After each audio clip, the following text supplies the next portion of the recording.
Innal hamdalillahi nahmaduhu wa nasta'inuhu wa nastaghfiruh wa na'udzu billahi min syururi anfusina wa min sayyiati a'malina may yahdihillahu fala mudhillalah wa may yudlil fala hadiyalah wa asyhadu an la ilaha illallah wahdahu la syarikalah wa asyhadu anna Muhammadan abduhu wa rasuluh.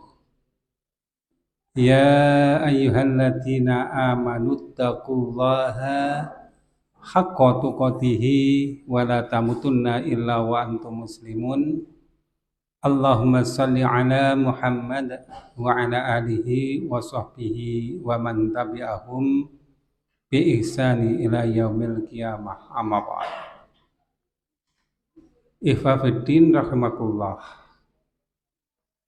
Allah telah memberikan kepada kita nikmat yang terbesar, nikmat yang tertinggi, yaitu nikmat iman. Nikmat iman ini kita katakan sebagai nikmat terbesar atau nikmat yang tertinggi, karena dengan iman itulah kita punya kecenderungan untuk senantiasa melakukan kebaikan-kebaikan serta menjauhi kepada perkara-perkara yang dilarang. Hanya saja nikmat iman yang ada pada diri kita ini tidak bersifat tetap atau statis.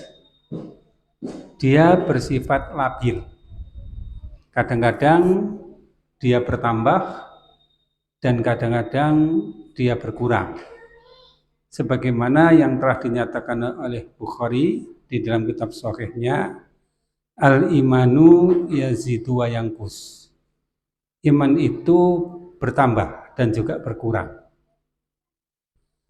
Jika kita tahu bahwa iman itu mempunyai sifat yang labil, tidak bersifat yang statis, maka tentu kita harus berhati-hati di dalam menjaga iman tersebut, agar iman itu tidak turun atau tidak berkurang. Dan seandainya berkurang, berkurangnya tidak terlalu drastis. Demikian juga kita mestinya harus berusaha untuk meningkatkan iman. Karena meningkatkan iman ini memang sebuah perkara yang wajib, harus. Karena dengan meningkatnya iman itu, maka tentu kebaikan kita akan bertambah. Dan ketika iman bisa kita naikkan, maka berusahalah untuk menaikkan dengan yang setinggi-tingginya. Jadi usaha kita adalah menjaga, ketika itu naik, maka kita upayakan setinggi-tingginya, dan ketika itu turun, maka kita upayakan agar turunnya tidak terlalu drastis. Sehingga kita mencapai sebuah kestabilan.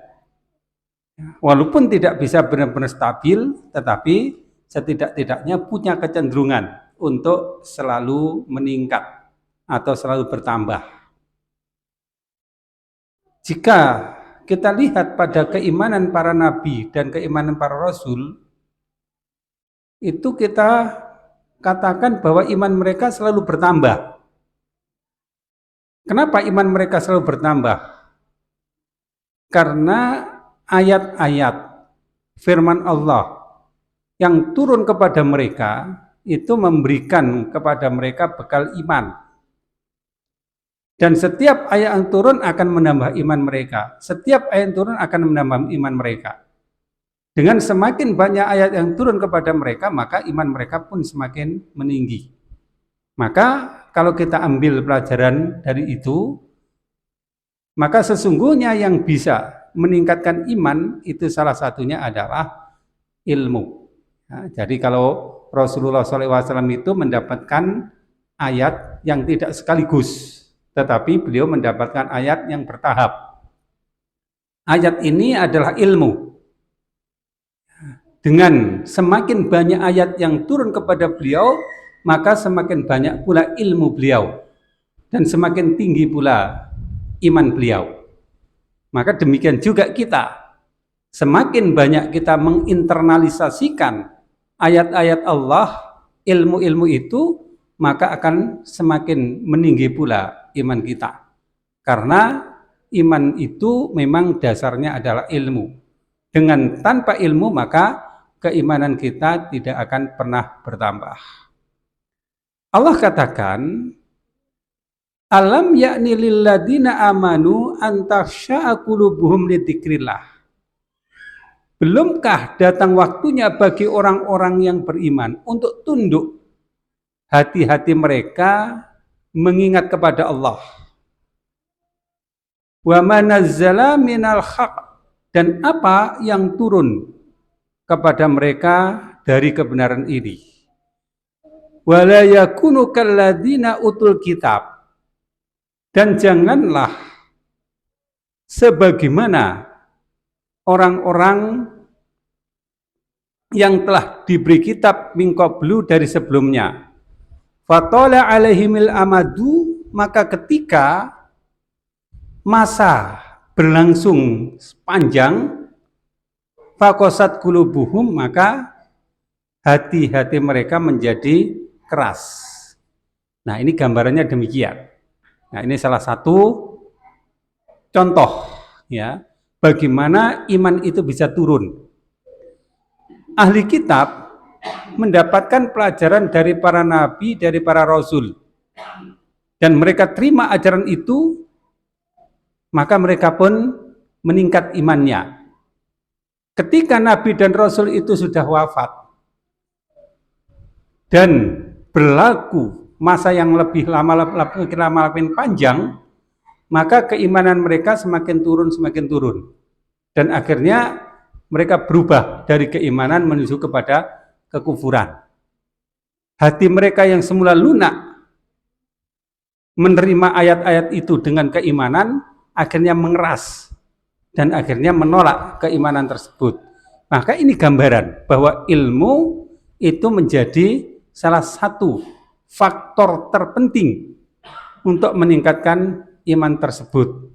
Ketika ilmu itu sudah tidak didapatkan, maka keimanan itu akan turun, dan keimanan akan turun itu akan menjadikan mereka semakin keras hati-hati mereka. Ya, jadi ahli kitab dulu ketika mereka masih bersama Nabi mereka, bersama Rasul mereka, mereka menerima pelajaran dari Nabi dan Rasul, mereka beriman. Tapi ketika Rasul-Rasul wafat, Nabi-Nabi wafat, dan waktu berlangsung terus, akhirnya berubahlah keimanan mereka menjadi kufur. Kemudian ketika Allah turunkan kepada mereka Nabi lagi, maka seakan-akan diperbaikilah keimanan mereka. Ketika Nabi-Nabi itu mereka wafat, maka iman itu turun kembali. Nah, inilah gambaran keimanan manusia tersebut. Maka untuk menjaga agar iman itu terus bersifat meningkat atau setidak-tidaknya tidak turun, maka hendaklah kita selalu memperbarui keimanan itu dengan selalu thalabul ilmi. Ya, maka dengan ilmu itulah iman kita akan terus terjaga, iman kita akan terus meningkat. Demikian juga yang dikatakan oleh Allah, wa qafaina bi Isa bani Maryam wa atainahul inzila wa ja'alnahu fi qulubil ladzina taba'u ra'fatan wa rahmah. Dan kami telah susulkan ya, dengan Isa bin Maryam, dan kami telah berikan kepadanya Injil. Wa ja'alna fi qulubil ladzina taba'uhu, dan kami telah menjadikan di dalam hati-hati orang-orang yang ikutinya ra'fatan wa rahmatan. Hati mereka menjadi santun dan menjadi penuh kasih sayang. Nah, jadi adanya ilmu yang turun kepada mereka berupa pelajaran dari Nabi Isa dan juga berupa Injil yang Allah ajarkan kepada mereka, maka hati mereka menjadi santun dan menjadi rahmah, menjadi penuh kasih sayang. Kenapa? Karena ada ilmu yang mereka terima, ada petunjuk yang mereka dapatkan. Tapi ketika mereka sudah mulai menyimpang dari petunjuk itu, menyimpang dari ilmu itu, wa rahbaniyatan ibtada'uhu, mereka mengada-adakan yang disebut dengan rahbaniyah. Ya, rahbaniyah itu semacam kependeritaan di mana mereka mengadakan sesuatu yang tidak diajarkan oleh Nabi Isa berupa kehidupan kependeritaan yang antara lain adalah mereka menetapkan hidup dengan berselibat, ya, tidak menikah. Mereka mengurung diri di dalam biara. Mereka melakukan hal-hal yang tidak diajarkan oleh Nabi mereka, yang di dalam istilah kita biasa disebut sebagai bid'ah. Ya. Mungkin mereka semula bermaksud melakukan sebuah kebaikan, melakukan sebuah amal soleh. Tetapi ketika mereka telah menyimpang dari ajaran para nabi, maka tidak bisa lagi apa yang mereka lakukan itu disebut sebagai amal yang soleh. Mereka telah melakukan bid'ah, mereka telah melakukan hal-hal baru di dalam agama.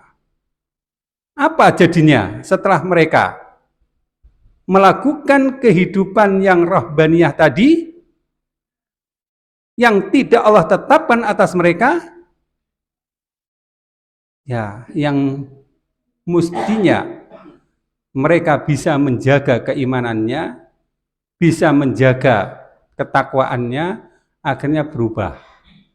Ya. Bisa dalam makna mungkin mereka semula bermaksud untuk melakukan sebuah hal yang berlebih-lebihan dalam mendekatkan diri kepada Allah, namun berlebih-lebihannya itu justru menolak pada hal yang seharusnya, hal yang sewajarnya, yaitu kebenaran yang diajarkan Rasul, maka sifat berlebih-lebihan itu justru akan merusak kepada keimanan mereka. Contoh yang telah disebutkan di dalam hadis Nabi SAW, ada sahabat-sahabat yang datang kepada Rasulullah SAW, ya, mereka ingin untuk melebihkan diri dari Rasulullah SAW di dalam pendekatannya diri kepada Allah. Sebagian ingin untuk sholat sepanjang malam dan mereka tidak tidur. Maksudnya adalah melakukan sesuatu yang lebih dari Rasulullah SAW, karena menurut mereka Rasul yang sudah diampuni dosanya, baik yang lampau maupun yang akan datang, ibadahnya aja demikian. Bagaimana dengan kami yang tidak ada jaminan pengampunan dosa? Maka harusnya ibadah kami lebih tinggi daripada Rasulullah. Pendekatan diri kepada Allah kami lebih tinggi lagi daripada Rasulullah. Sebagian lagi berniat untuk berpuasa sepanjang tahun. Sementara Rasulullah SAW tidak pernah melakukan demikian. Mereka ingin melakukan itu dengan sebuah keinginan atau dengan sebuah niat yang baik. Rasulullah SAW orang yang diampuni dosa-dosanya oleh Allah, baik yang telah lampau akan datang. Ibadahnya, puasanya demikian, maka kami harus lebih daripada itu.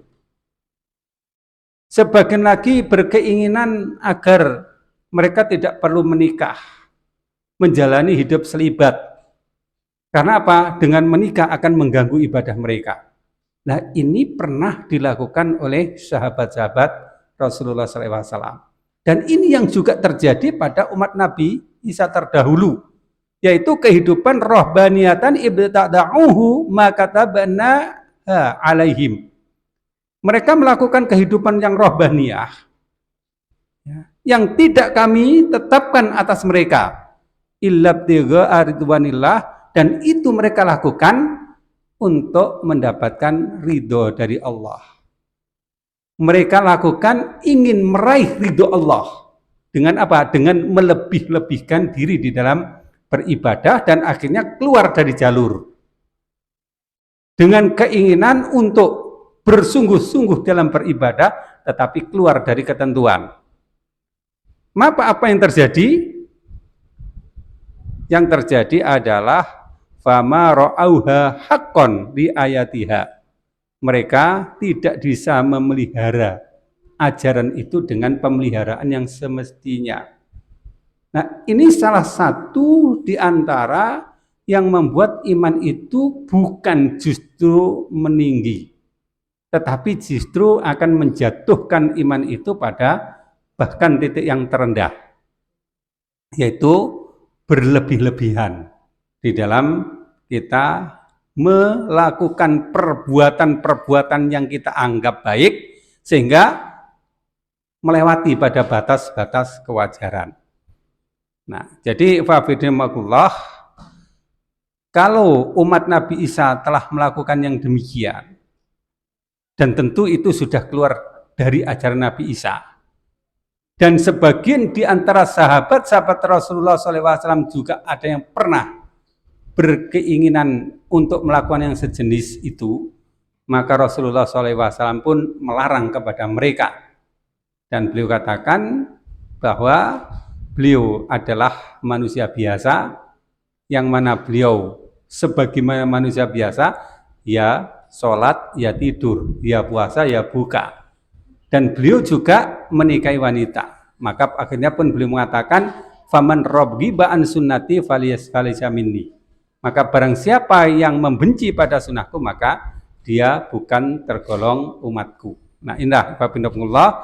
Jadi upaya menjaga iman kita sesungguhnya adalah kita menetapi kepada jalur keimanan yang telah ditetapkan, telah digariskan oleh Allah dan Rasul-Nya, dan tidak melewati batas tersebut, baik dengan cara menguranginya atau bahkan melebih-lebihkannya. Ya. Dan Rasulullah SAW telah mengajarkan kepada kita yang semacam itu. Jadi meninggikan atau melebih-lebihkan dari ajaran Rasulullah itu sebuah perkara yang dilarang, dan mengurang-urangi juga perkara yang dilarang. Maka yang benar adalah wasadidu, bertepat-tepatlah kita di dalam mengikuti ajaran beliau. Karena beliau memang sosok yang sudah Allah tetapkan sebagai contoh bagi kita, baik di dalam urusan-urusan ibadah kita maupun di dalam urusan-urusan keduniaan kita. Dan contoh tertinggi adalah beliau. Kemudian Allah juga katakan, wala takunu kallati naqadat azlaha mim ba'di quwwatin inkasa. Ya. Dan telah berkata, wala takunu kallati naqadat azlaha. Dan janganlah kalian seperti perempuan, ya, yang menguraikan, ya, benangnya setelah benang itu dipintal atau benang itu ditenun, ya, mimba dikuatin setelah kuat, ya, dipintal, ditenun menjadi kuat, akan menjadi ingkata, terurai kembali. Jadi ibaratnya, ya, orang menenun ini kan orang yang menguraikan atau menata dari sesuatu yang bercerai-berai, benang ditenun untuk menjadi sebuah produk yang bagus, yang rapi. Ya, maka setelah dia menjadi produk yang bagus atau rapi, selai kain, maka akan diuraikan kembali. Nah, maka keimanan kita pun harusnya tidak demikian. Ibaratnya kita membangun iman, kita membangun ketakwaan, kita membangun amal soleh. Ini kan perkara yang tidak mudah. Ya, ini perkara yang sulit. Ya. Dan kita bisa merasakan sulitnya kita bukan hanya membangun, mempertahankan keimanan yang hanya, ya, sedikit ini pun sangat susah. Meningkatkan kepada lebih baik lebih susah lagi. Kemudian ketika kita berhasil membangunnya menjadi sebuah iman yang kuat, maka hendaklah kita tidak merobohkan kembali iman kita atau menguraikan kembali kita sehingga berantakan kembali. Ya.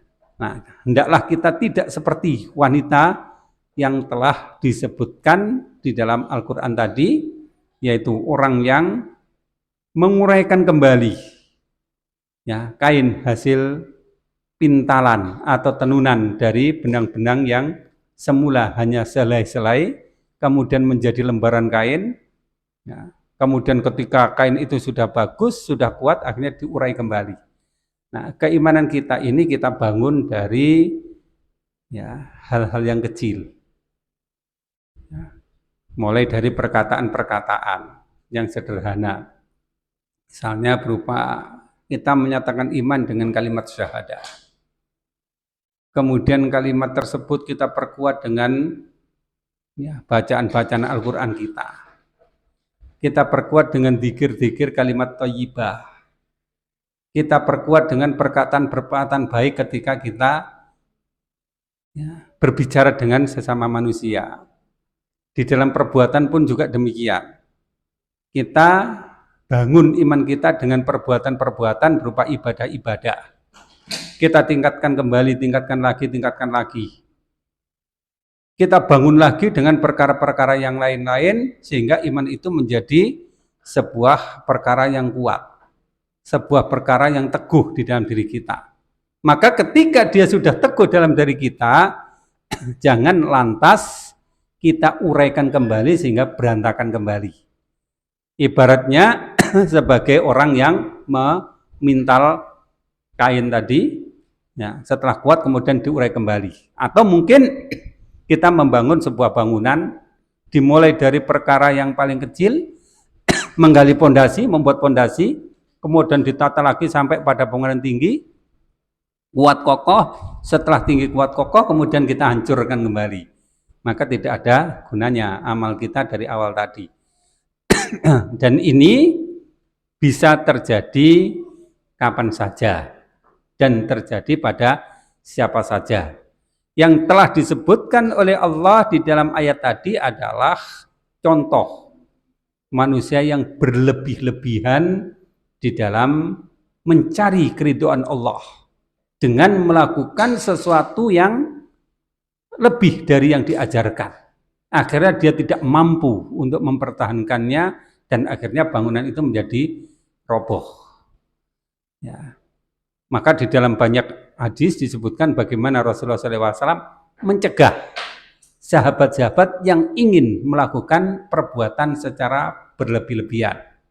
Sebagaimana yang terjadi pada Abdullah bin Amr ketika dia ingin atau dia mengatakan pada Rasulullah bahwa dia sanggup untuk membaca Al-Quran dalam satu malam. Rasulullah SAW pun melarang, jangan.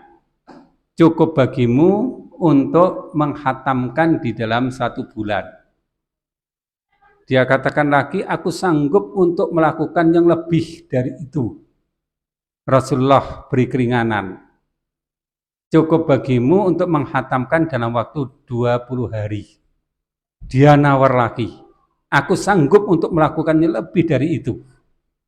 Maka Rasulullah pun memberi keringanan sampai pada 7 hari atau 10 hari ya. Dan jangan kamu lakukan lebih dari itu. Dan itu merupakan usaha atau cara untuk menjaga keimanan agar keimanan kita tidak terurai kembali setelah kita tata dengan rapi. Ya, dengan tidak melakukan perbuatan-perbuatan yang berlebih-lebihan. Nah, kalau kita berbicara tentang ini, ya banyak kita jumpai dan mudah-mudahan ini tidak menimpa pada diri kita kisah dan juga kasus yang dialami oleh ya saudara-saudara kita yang dalam menjalankan din ini berlebih-lebihan. Banyak kasus yang kita jumpai ya dalam ya, pergaulan atau kehidupan saat ini yang semula kencang sekali, kuat sekali di dalam menjalankan atau mengamalkan praktek-praktek keislaman, kemudian setelah mengalami benturan di dalam satu hal, maka akhirnya jatuh. Dan akhirnya ya boleh dikatakan meninggalkan keimanan itu. Ya, dan banyak sekali kasus-kasus ini terjadi. Ya, mungkin saya tidak akan menceritakan satu persatu kasus itu ya, karena banyak sekali kita amati di dalam ya bagaimana dunia pergerakan Islam, dunia dakwah Islam mengalami hal-hal yang semacam itu. Ya. Kalau di dalam istilah-istilah dulu ada yang disebut dengan biren, rabi leren. Ya. Nah, jadi semula dia seorang aktivis dakwah yang sangat bersemangat, ya, sangat giat di dalam aktivitas-aktivitasnya, ya, karena dia masih belum tahu realitas kehidupan. Begitu tahu realitas kehidupan tidak sesuai dengan yang ada di dalam benaknya, ada dalam ideologinya, idealitasnya, maka akhirnya dia jatuh. Dan akhirnya meninggalkan dunia dakwah, dunia pergerakan. Nah, jadi dijaga agar amal-amal tersebut tidak menjadi rusak, tidak menjadi berantakan. Jadi memang ya kadang-kadang kita ingin agar ya yang disebut dengan kemenangan itu segera kita raih, segera kita dapatkan. Karena kita merasa sudah lama berjuang. Ya, seakan-akan kita nggak sabar dengan perjuangan yang demikian panjang. Nah, ini tidak bisa demikian. Perjuangan itu pasti mempunyai waktu, ya. Dan semakin besar perjuangan kita, ya semakin besar waktu atau semakin banyak waktu yang diperlukan untuk menyelesaikan perjuangan tersebut. Dan setiap tahapan perjuangan itu membutuhkan kesabaran dan kesabaran. Ibaratnya kita membangun Islam.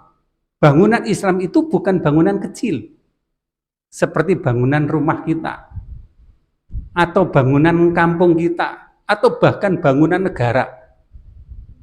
Ya. Tapi bangunan Islam itu adalah bangunan yang besar. Ya. Dan untuk membangun itu tidak bisa dengan menggunakan sedikit potensi. Ya. Tidak bisa dengan sedikit waktu. Potensinya harus besar, waktunya harus banyak, dan setiap saat, setiap waktu dibutuhkan kesabaran, dan yang paling penting adalah taat pada rambu-rambu. Nah, ini rambu-rambu dakwah ini memang perlu sekali ini ya. Kalau kita nggak taat pada rambu-rambunya, ya, yang di situ disebutkan maksimal 100 km, karena kita nggak sabar, kita genjot saja menjadi 150 km per jam, ya akhirnya nabrak-nabrak kita. Ya. Demikian juga mestinya rambu-rambunya minimal 60 km per jam, kita berlambat-lambat nggak akan sampai kita. Ya ditaati rambu-rambu tersebut. Ketika Allah perintahkan pergi, ya pergi. Ketika Allah perintahkan berhenti, berhenti. Allah perintahkan turun, ya turun, gitu ya. Jadi selalu mengikuti rambu-rambu tersebut. Dan rambu-rambu itu sesungguhnya adalah ayat-ayat dan hadis-hadis yang kita baca ini. Ya. Jadi bab-bab yang ada di dalam hadis, kitab-kitab hadis, wah itu penting sekali untuk kita ikuti. Ya. Nah, contoh kalau kita lihat Bukhari ya, Bukhari membuat bab atau kitab-kitab di dalam hadisnya itu. Ya, Kitabul Iman, Kitabul Ilmi, ya, Kitabul Wudu dan seterusnya gitu.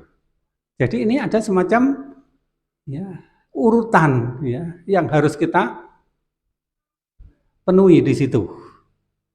Ya. Urutan-urutan harus kita ikuti. Nah, dalam Riyadhus Shalihin juga disebutkan urutan pertama niat terus gitu. Ada urutan-urutan yang harus kita ikuti. Jadi kalau kita nggak ngikuti urutan-urutan itu, ibaratnya kita membangun bangunan tidak dimulai dari urutan yang lebih dulu, tetapi langsung diambil yang tinggi dulu. Contoh, jika akidah tidak dididik lebih dulu, akidah tidak ditanam lebih dulu, kita langsung menuju kepada puncaknya, yaitu jihad di jalan Allah, maka bagaimana mungkin jihad bisa dilakukan dengan tanpa akidah yang kuat? Ya. Apa mungkin umat ini akan berjihad jika akidahnya tidak ada? Jika keyakinan kepada hari akhirat masih kurang, jika orientasinya pada dunianya semakin besar, bagaimana jihad bisa dilakukan? Nah, jadi urutan-urutan ini perlu untuk diikuti. Bagaimana kita bisa tiba-tiba mendirikan sebuah daulah sementara sholat saja masih dalam tanda kutip jarang yang melaksanakan. Nah, coba lihat di mungkin channel-channel medsos itu. Di saat-saat seperti ini, di negeri-negeri muslim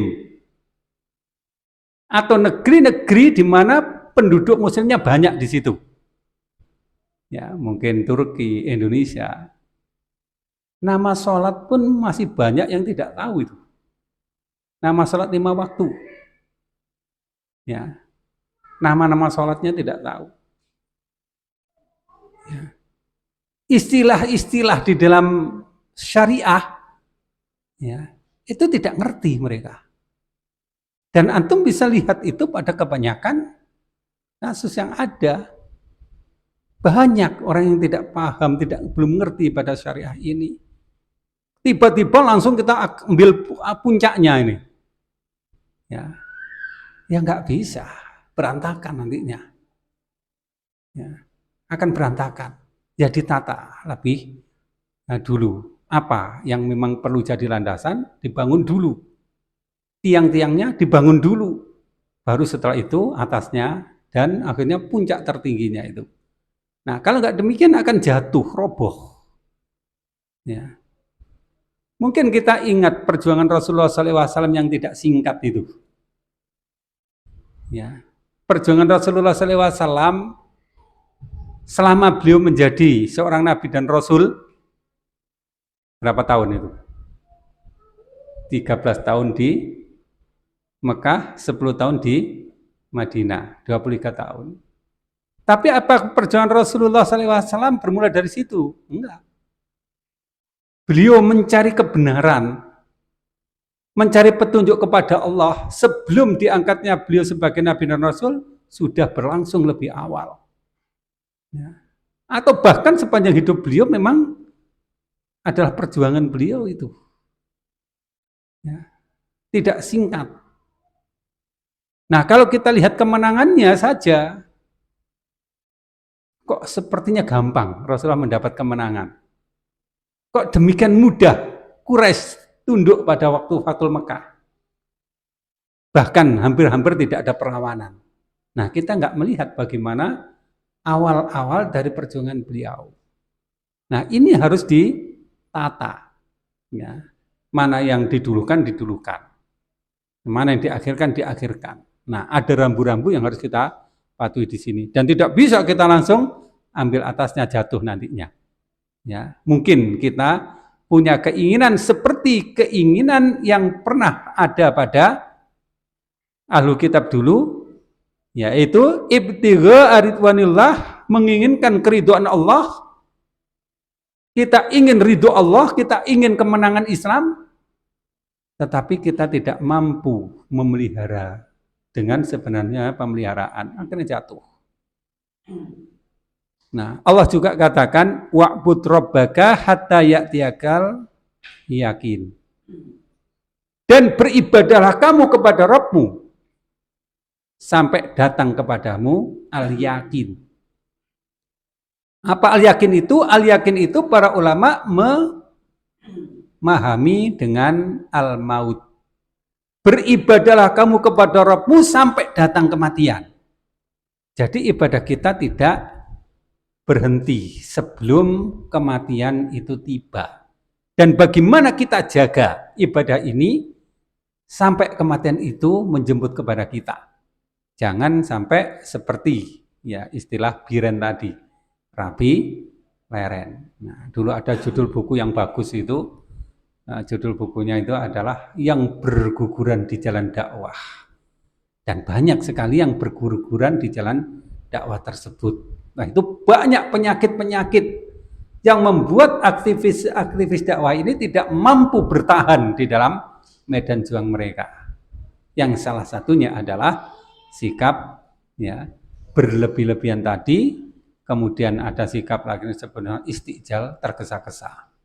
Ya, jadi kita nggak usah ya melakukan hal yang semacam itu, nggak usah berlebihan. Mampu kita seberapa, ya itu yang kita jalani. Ya, kalau kita mencoba atau melakukan sesuatu yang memang di luar kemampuan kita, yaitu gampang jatuh kita nanti. Ya. Nah, kadang-kadang ya perjuangan itu memang ya berat, rintangan, hambatan itu nggak mudah untuk kita atasi, nggak mudah untuk kita carikan solusi, itu berat. Ya. Jadi bagaimana kita jaga ibadah ini, amalan ini, kebaikan ini, dakwah ini, dan tidak berhenti terus sampai pada ya kematian kita. Dan kita menjumpai itu, dan kita nggak bisa sudah berbuat banyak ketika kita melihat mungkin orang-orang dekat kita berjatuhan di jalan dakwah. Bahkan orang-orang dekat kita. Karena kita memang tidak mampu untuk mengelola orang lain. Bahkan kadang-kadang mengelola diri saja udah nggak mampu. Apalagi mengelola orang lain. Ya sudah, mau apa lagi? Berarti mereka harus tertinggal di dalam menapaki jalan tersebut. Ya, nah bagaimana kita upayakan agar ini tidak terjadi semacam itu, ya. Jadi ya potensi yang kita miliki dijaga. Tidak usah melakukan sesuatu yang berlebihan dan tidak usah tergesa-gesa, bersabar. Ya, ketika kemenangan datang, ya tidak ada yang bisa menolaknya. Ketika kemenangan memang belum datang, ya nggak ada yang bisa menghadirkannya. Ya Allah lah yang menentukan itu semuanya. Makanya disebutkan, ya, sering Anda sebutkan itu dalam surat Ali Imran itu, Qulillahumma malikal mulki tu'til mulka man tasya' wa tanzi'ul mulka mimman tasya' wa tu'izzu man tasya' wa tudhillu man tasya' biyadikal khair innaka ala kulli syai'in qadir. Ya Allah, Allahumma malikal mulki, raja dari seluruh kerajaan, raja dari segala kerajaan. Jadi seluruh kerajaan ini ada rajanya, raja di raja, penguasa dari seluruh kerajaan yang ada.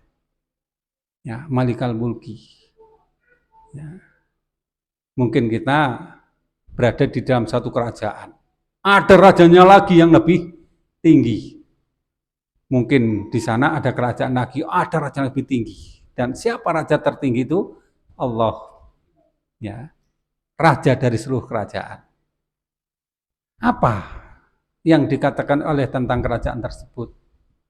Qulillahumma malikal mulki tu'til mulka man tasya. Engkau datangkan kerajaan kepada siapa saja yang engkau kehendaki. Jadi bukan dari kita kerajaan itu kita raih.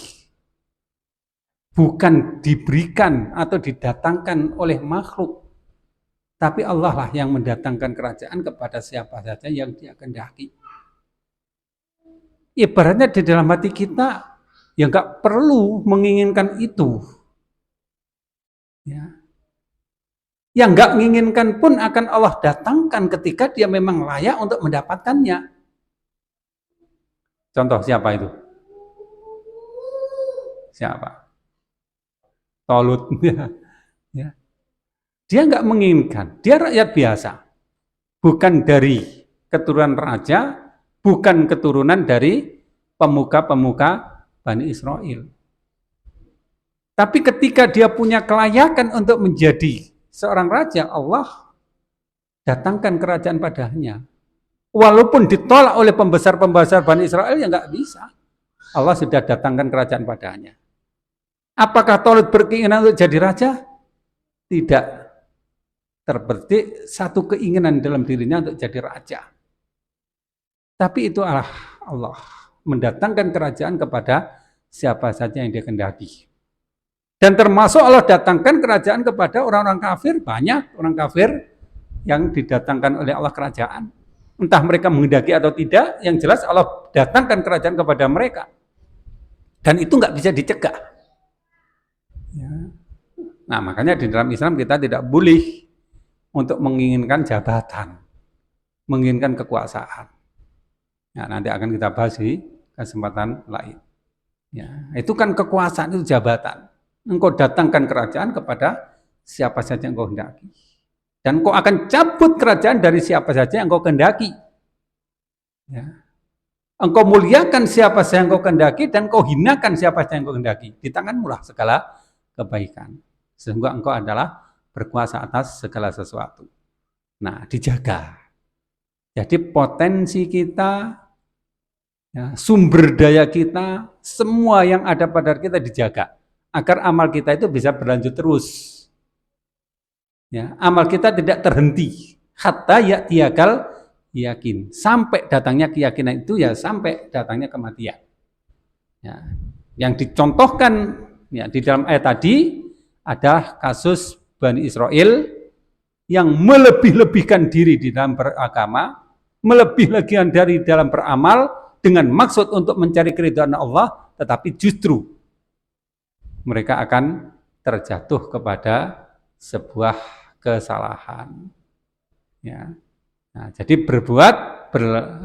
beramal sesuai dengan garis yang telah Rasulullah SAW telah tetapkan, tidak melebihkan dan juga tidak mengurangi. Dan itu sesuai dengan ya, potensi dan kemampuan kita.